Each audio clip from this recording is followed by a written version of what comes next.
So, pag-usapan natin again, si Sora. Sora yan. Anong kasunod na letter?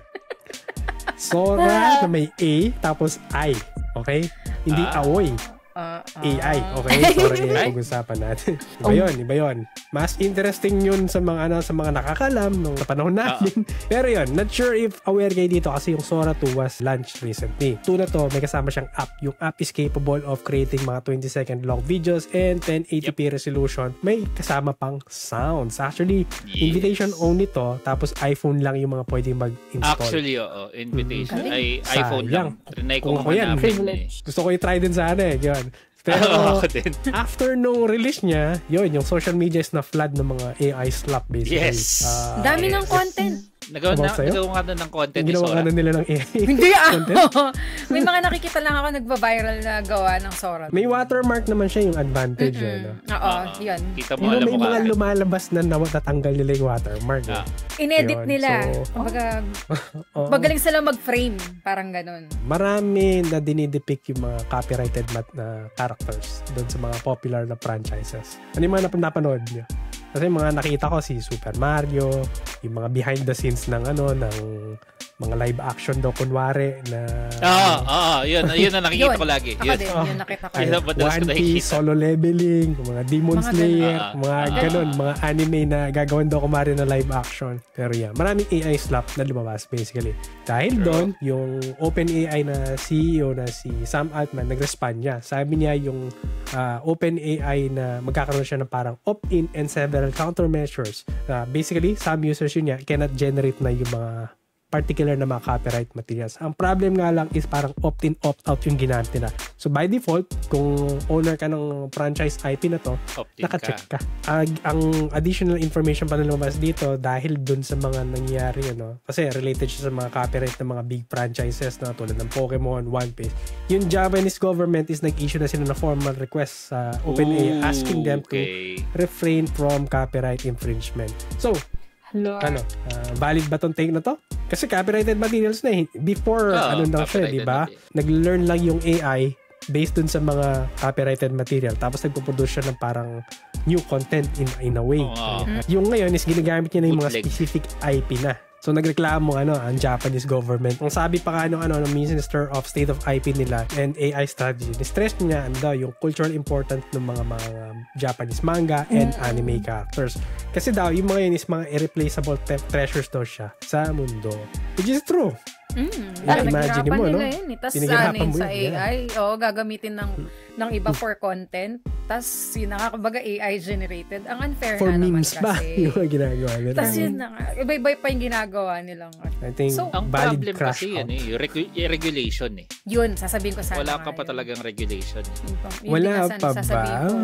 Wala pang masyadong rules and regulation about sa paggano ng AI. Sa Pilipinas ba, no rules? Sa tingin ko, dapat bago nila i-launch yung mga aralin muna nila na lagyan ng rules and regulation para walang problema. Diba? Dapat isama na siya. Ang problem din kasi sa AI, lumalawak yung capability. Parang kung ngayon, ganito pa lang yung scope niya, by after 1 year. Kasi tingnan mo yung difference from 2 years ago ng AI sa AI ngayon. Laki na ng difference Yeah.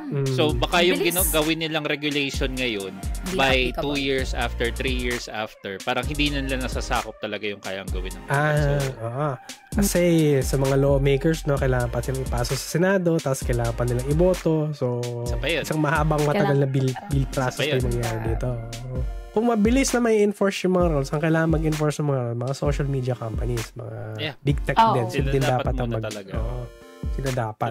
Ang alam ko, mga social medias is para maglalagay sila ng identifiers na AI to generated or magkakaroon siya ng AI specific feed na pagdating sa may AI. Hindi pa rin siya law, parang filter lang ang nangyayari para hindi ka Hindi na-address yung issue ng Hindi kuwari yung Japan, yung copyright na issue. Kasi pwede pa rin gamitin if ever. Hindi naman talaga binabawal gamitin. Wala pang nag-file ng copyright sa AI, no?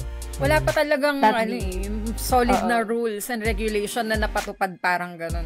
Kaya ganyan na tawag dito, naggagamit pa siya ng ganyan, kalala. Yeah. Adjusting period pa rin yung AI at the moment. Thinking na parang, okay, it's social media, it's potential use for our own gain. Pero pag ginamit kasi ng tao for profit, ayan, yun na yung bitch. Yun na yung copyright laws. Bago tayo maka-cancel, outro mo siya. Bago ako maputulan ng internet, mag-outro na muna ako, Converge. Na-joke lang po. Peace po tayo, Converge. Ayoko na magka-problema sa internet. Hello! So, ayun na nga. That's all our topics for today's podcast. Kung meron pa kayong topic suggestion, feel free to leave comments. Kung saan platform niyo po kami nakikita. Basta makikita niyo kami sa lahat ng Pinoy Gamer social media accounts. And shoutout sa mga sumusunod. Yeah, shoutout sa mga recent na mga followers natin. Si Demon Lord Draven, si Izo Aria, si Mamit Onot, Doomweaver, Foxbane and Chill, To This Guy, Pebbles Gaming, Chimkin Burrito, and then sa mga chatters natin, si Reserve Torintal, then si Puma March, si GM Shadow Game, si Avian 2X, sino pa ba?